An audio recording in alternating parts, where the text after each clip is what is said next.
I'm Kate We're here in Los Angeles, and today's big story, California Congressman Adam Schiff vying to fill the Senate seat left behind by the late Dianne Feinstein. I'll speak with a Democratic lawmaker about his race against baseball legend Steve Garvey and what he hopes to accomplish if he's elected as California's next senator. Also in our spotlight, the nation's second largest school district voting to ban cell phone and social media use during the school day. How the decision impacts not only students in Los Angeles, but their parents and teachers as well.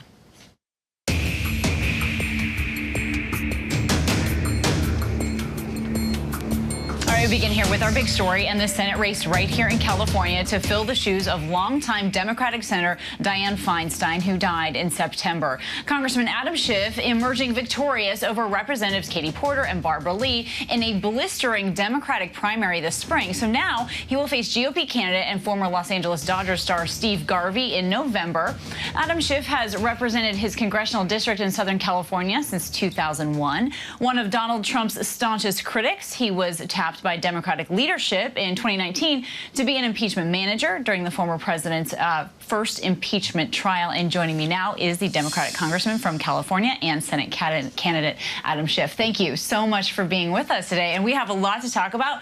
Let's just jump right in, right? Let's talk about how you have made Supreme Court reform, first of all, a priority in Congress. You've even introduced a new bill. You're touching on the Code of Ethics as well, but you've said that you would support expanding the Supreme Court from 9 to 13 justices. So is that still where you stand? And would you still have that opinion if the Supreme Court didn't have a conservative majority right now?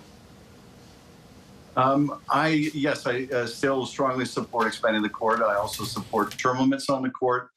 And an enforceable code of ethics. I think it is absurd that this is the one body that doesn't have an enforceable code of ethics in the federal government, and they have life tenure. That's a prescription for disaster. And and we see such unrepresentative decisions coming out of that court. The repeal of reproductive freedom for millions, the recent decision to continue to allow these bump stocks that effectively converted a semi-automatic weapon into an automatic weapon that injured 500 people and killed 58 in Las Vegas during that horrible shooting.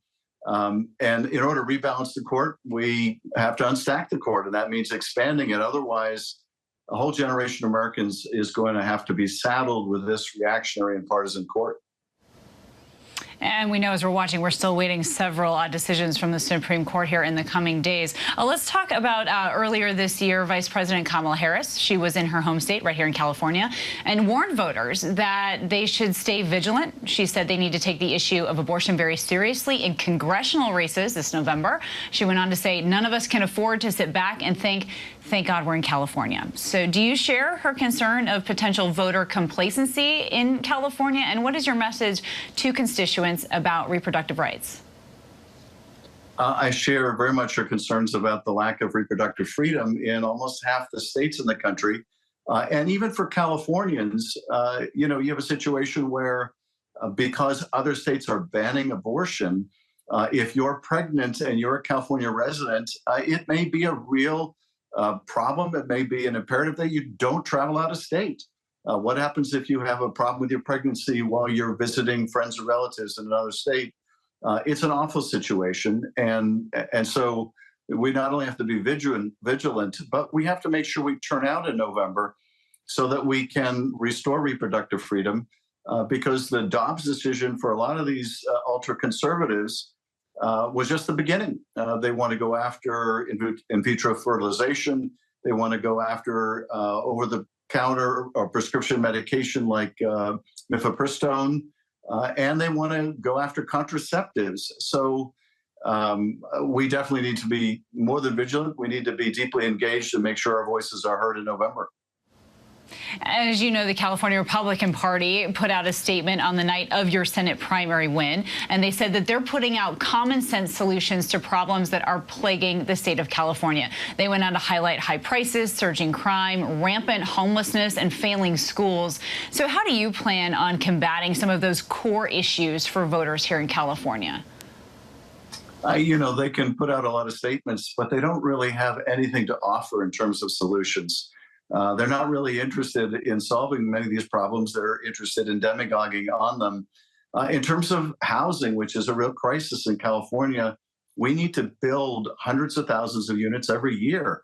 We're spending billions to try to address homelessness, but after the end of the expenditures, we still have the same problem, and it's because for everyone we move into housing, more are becoming unhoused because of the scarcity of affordable housing. That's a supply problem. We need to not only incentivize, and I'm going to be pushing a dramatic expansion of the low-income housing tax credit to incentivize the construction of a lot more affordable housing, but we also need to make sure that local agencies make decisions on improving housing in a responsible period of time.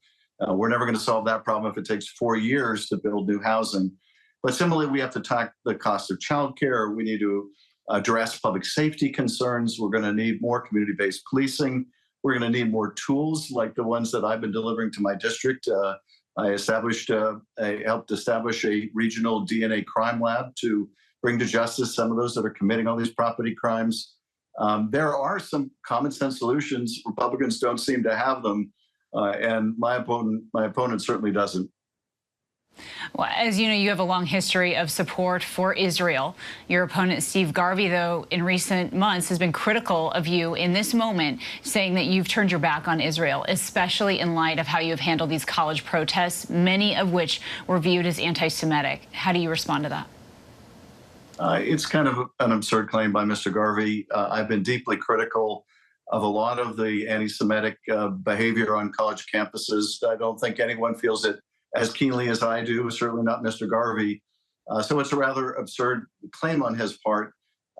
Look, I think we have to support and defend our Democratic ally that was attacked in such a terrible and massive way on October 7th with murder and rape and torture.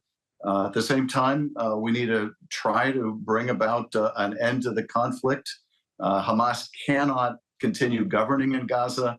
Those responsible for the 7th need to be held accountable. But we also need to do everything we can to address the needs of civilians in Gaza. None of those things, I think, are incompatible with support for Israel. I think they're deeply compatible with making sure we ultimately get to a two-state solution. All right, Congressman Adam Schiff, we so appreciate you taking the time to be here with us today. Thank you. Thank you. I want to take our big story now to our panel. So joining us today is our political strategist and co-host of Native Land podcast and host Angela Rye. She was also the executive director and general counsel to the Congressional Black Caucus, along with ABC News contributor and former Republican Congressman Barbara Comstock and ABC News deputy political director Avery Harper. Thank you all for being here with us. So Avery, let's just jump in here quickly about this Republican primary here, or about this primary here in California, because a Republican advanced for the first time in 2 of California's last 3 Senate races. We're talking about Steve Garvey. He's running against Adam Schiff here. As you're analyzing all of this, Avery, what does that say to you about voters in California in this deep blue state that have taken this far, right? Because they could have chosen 2 Democrats here. They go to the end regardless of party. Right. I think that also has to do with the investment that the Schiff campaign made in doing ads that boosted Garvey in the primary. But this is still a solidly blue state. And so I think when you look at polling in that state, we think that Adam Schiff is going to fare pretty well as we head into November. But I think it was really interesting to hear him talk about the issues. You know, he talked about reproductive rights, which is important. Democrats are trying to mobilize voters around that issue. But according to polling, it's the economy, which includes the cost of living, food, childcare, gas, especially in a place like California, that are going to top the list of issues that voters are the most concerned about as they decide who they're going to vote for. You know, I'm interested to see how that messaging is going to resonate with voters there as they head to the polls in November. Absolutely. I mean, when you talk about these issues and you're starting to hear from Republicans throughout the state of California, of which they are many, although sometimes their voices aren't as loud, Barbara, do you think potentially just the fact that Steve Garvey has made it this far in this race, that might be showcasing in a way that voters here in California are sick of the status quo? No, I mean, this race is all over, really. Effectively, Republicans have to focus on other seats if they want to gain a majority. I think where Congressman Schiff can be most effective for Democrats is in the neighboring states to try and hold on to the seats in Nevada and try and gain a seat in Arizona. And also he's a great fundraiser, so trying to help the Democrats in Arizona and in Nevada, and also bracket those states when Donald Trump comes, because he's a very good foil for Donald Trump. He knows Donald Trump well and all of Donald Trump's problems. So he's very effective in helping the Democrats, try and, hold on to the Senate and also work against Donald Trump, because he's going to have a lock on this seat. Oh, that's interesting. So, Angela, what's your take on that there? Do you think that perhaps Adam Schiff might be going around and trying to help other candidates in some of these Western or battleground states?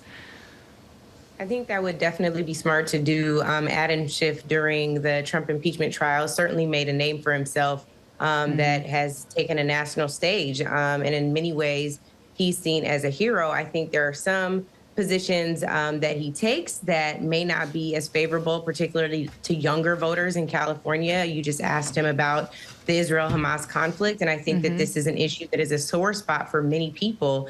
And I think there are also some folks in California, and as we celebrate Juneteenth today, Black women everywhere who don't have it as a not-so-distant memory that Gavin Newsom refused to appoint Barbara Lee to finish out Senator Feinstein's term, and of course appointed another Black woman, LaFonza Butler, who we know and love and certainly appreciate, but it's a not so distant memory. And of course, with the Shirley Chisholm biopic coming out this year, we know the very important role that Barbara Lee has played historically and throughout the country, has been a conscience of the Congress, just as the Congressional Black Caucus has been. Absolutely. All right, Angela, Barbara, and Avery, our thanks to all of you for being here with us today.